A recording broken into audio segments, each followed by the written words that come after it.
दोस्तों, मैं सर्वदेव सिंह उर्फ डॉक्टर सर्वदेव सिंह आचार्य कलाम, अधिवक्ता, हाई कोर्ट इलाहाबाद, दत्तक पुत्र, महामहिम राष्ट्रपति भारत, शोधक एवं प्रशिक्षक, शारीरिक मानसिक योगाभ्यास एवं प्राणायाम, राष्ट्रीय संयोजक अध्यक्ष, भारतीय इंसाफ पार्टी यस। दोस्तों, आज 1 मई 2024 को अपने हाई कोर्ट बार एसोसिएशन के लाइब्रेरी हॉल में स्थित राउंड टेबल पे जो अपने बैठने का सीट है उससे आपसे मुखातिब हो रहा हूँ। दोस्तों, सबसे पहले 1 मई जो आप सभी लोग जानते हैं कि अंतर्राष्ट्रीय मजदूर दिवस होता है। इस अवसर पर राष्ट्र और विश्व की सभी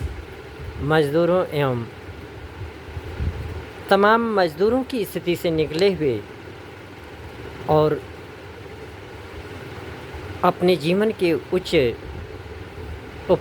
उपलब्धियों को प्राप्त करने वाले व्यक्तियों के प्रति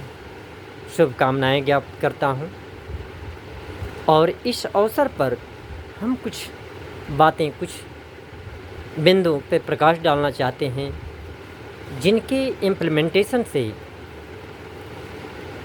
आम नागरिकों का जीवन, मजदूरों का जीवन, छात्र छात्राओं, बच्चों का जीवन मानवीय विकास के दृष्टिकोण से एक मानव संसाधन के रूप में विकसित करने की राह होंगे और राष्ट्र और विश्व की लोकतांत्रिक व्यवस्था के लिए आवश्यक तत्व हैं। पहला कि लोकतंत्र, यद्यपि अब्राहम लिंकन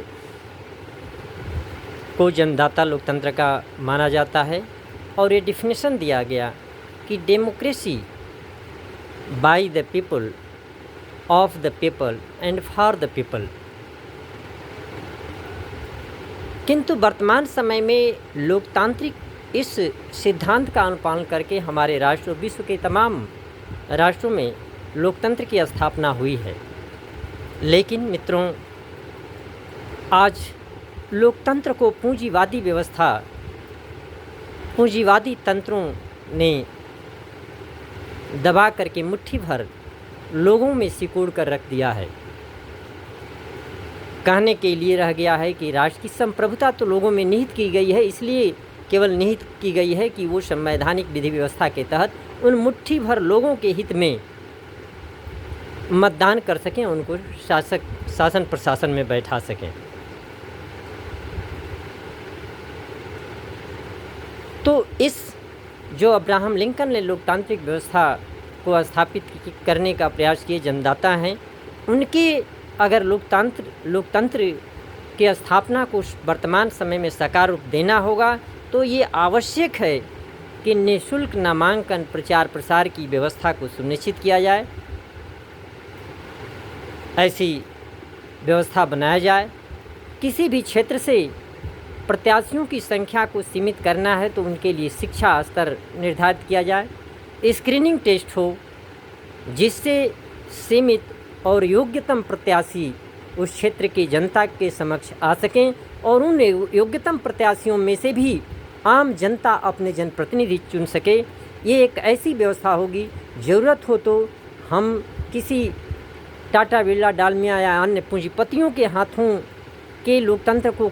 कठपुतली बनने, उनके संसाधनों पर जैसे 500 करोड़ 100 करोड़ रुपए जो दान देंगे, जाहिर सी सामान्य सोच की बात है कि जो भी सरकार बनेगी आम संप्रभुता, आम जनता के मतदान के माध्यम से जो 100 करोड़ 500 करोड़ रुपए जो दान देंगे उनकी सरकार होगी। उनके हितों में काम करने के लिए वो मजबूर होगी, क्योंकि सामान्य सी बात है, आप सभी जानते हैं कि नमक की शहरियत भी कुछ होता है। तो ऐसी व्यवस्था को समाप्त करने के लिए ज़रूरत हो तो 5 रुपये 10 रुपये वार्षिक सभी राष्ट्र के मतदाताओं पर कर लगा दिए जाएं, जिससे राष्ट्र के लोग को यह सम्मान उनमें जग सके कि नहीं, हम अपने संसाधनों से, अपने सहयोग से इस सरकार की निर्वाचन प्रक्रिया को, सरकार बनाने की निर्वाचन प्रक्रिया को संपन्न करा रहे हैं और ऐसी व्यवस्था है कि उसमें हम भी पार्टिसिपेट हो सकते हैं, केवल मतदाता नहीं रहेंगे। अगर हम पढ़े लिखे नहीं हैं तो ऐसी व्यवस्था है जिसमें हमारे आने वाले बच्चे, पीढ़ियाँ उस व्यवस्था का पार्ट बन सकेंगी, प्रत्याशी बन सकेंगे, लोकसभा, विधानसभा और स्थानीय निकायों में जा सकेंगे। तो पहली बात इस मजदूर दिवस पे, और ये सभी राष्ट्र और विश्व के मजदूरों के लिए आवश्यक है कि ये लोकतांत्रिक व्यवस्था ही नहीं बल्कि अगर संवैधानिक व्यवस्था किसी भी राष्ट्र में लागू की गई तो वास्तव में उसका 90% उद्देश्य मजदूरों, गरीबों, मजलूमों के हितों को ध्यान में रख करके ये संवैधानिक व्यवस्था और लोकतांत्रिक व्यवस्था कायम किया गया। लेकिन आज पूंजीवादी व्यवस्था ने उसको सिकोड़ करके मुट्ठी भर लोगों में कर दिया है। तो ऐसे इस दिवस के अवसर पर सभी मज़दूरों, विश्व और राष्ट्र और विश्व के मज़दूरों, गरीबों, मुफलिसी की जीवन व्यतीत करने वालों लोगों को संकल्प लेने की आवश्यकता है कि हम अपना मतदान इन शर्तों पर करेंगे कि जो संविधान, जो संसद में बैठक होगी सरकार बनाने के लिए, उस पहली बैठक में हमारे जनप्रतिनिधि ये मांग करेंगे कि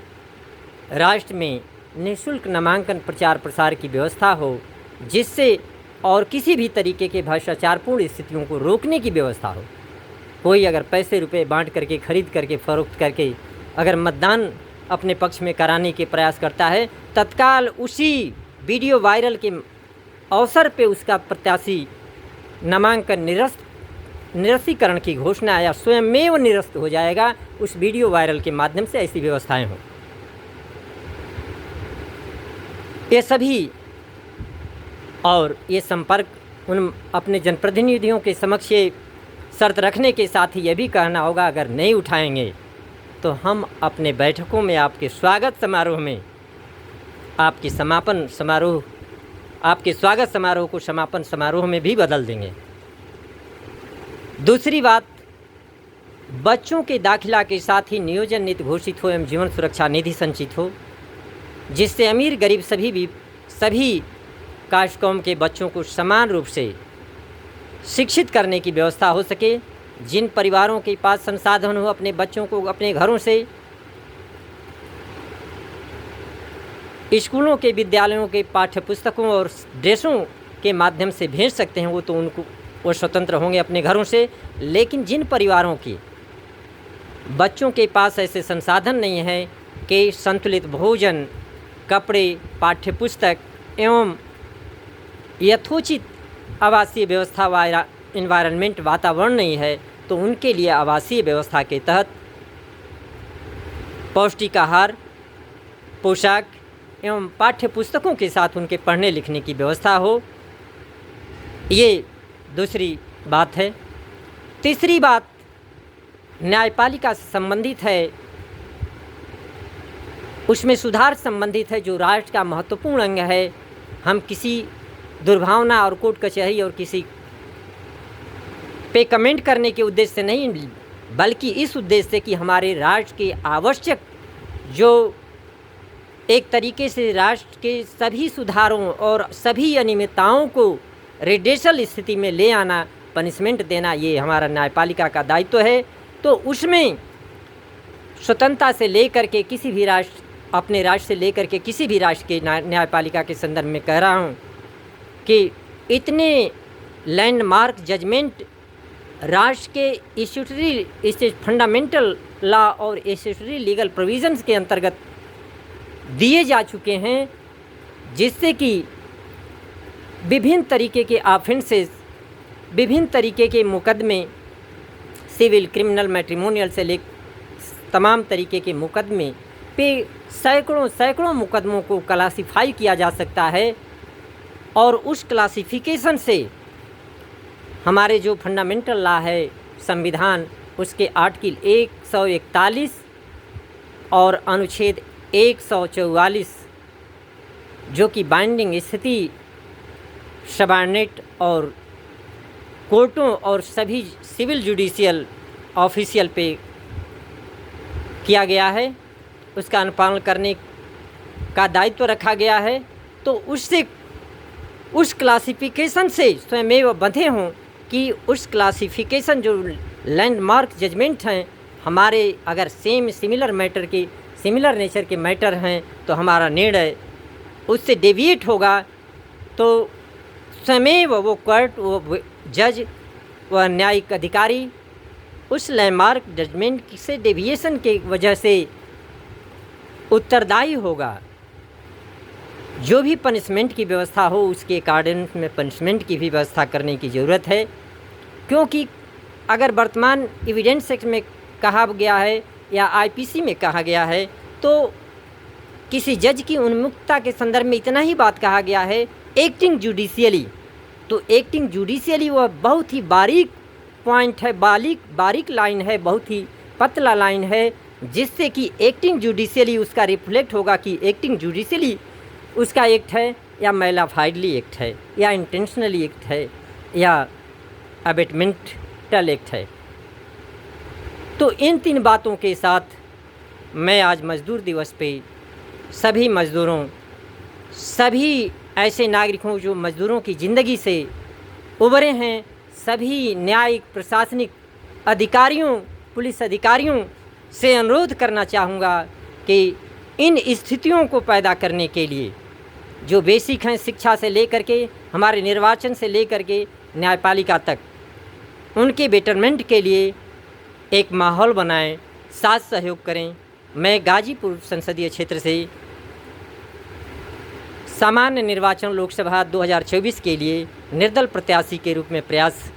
नामांकन करने का प्रयास कर रहा हूं। आप सभी से साथ सहयोग की अपेक्षा इसलिए है कि जिन बिंदुओं को हमने आपके समक्ष रखा है उसको साकार रूप कराने में, मूर्त रूप कराने में मैं अपनी भूमिका को अदा कर सकूं। इन्हीं बातों के साथ मैं सरदेव सिंह उर्फ डॉक्टर सरदेव सिंह आचार्य कलाम आप सभी को सप्रेम नमस्कार।